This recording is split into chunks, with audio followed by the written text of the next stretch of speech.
Hello everyone, আজকে আমরা কথা বলবো Realme GT6 এর একটা ফুল ওভারভিউ, ফুল একটা রিভিউ। আজকে আমরা কথা বলবো এই ফোনটাকে আসলে একটা ফ্ল্যাগশিপ ফোন। GT6 এর তো ডিসপ্লে একবারে মাথা নষ্ট ডিসপ্লে, কারণ এখানে 6.7 ইঞ্চের অ্যামোলেড ডিসপ্লে ব্যবহার করা হয়েছে এবং 120 হার্টজের হাই রিফ্রেশের। সো গেমিং থেকে মাল্টিটাস্কিং যে কোনো কাজ ইজিলি করা যাবে। এছাড়াও ডিসপ্লেতে রয়েছে কর্নিং গরিলা গ্লাস ভিক্টাস।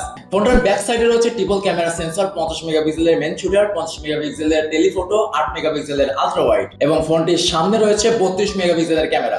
ক্যামেরার আউটপুট ভিডিও থেকে ছবি তোলার ক্ষেত্রে একেবারে মাথা নষ্ট আউটপুট দিচ্ছে আমাদের, আর নাইট মোডে ছবি তোলার ক্ষেত্রেও এটা ভালো রেজাল্ট দিচ্ছে। ছবি বা ভিডিওর ক্ষেত্রে যে ভাইব্রান্ট রয়েছে, যে কন্ট্রাস্ট, যে ব্রাইটনেস, এগুলো দিক থেকে এটা অনেকটা এগিয়ে রয়েছে। বিশেষ করে এখানে এআই নামক কোনো ব্যক্তি এখানে নাই। কম আলোতে যদি আপনারা মেন ক্যামেরা দিয়ে ছবি তোলেন তাহলে সেটার আউটপুটও ভালো।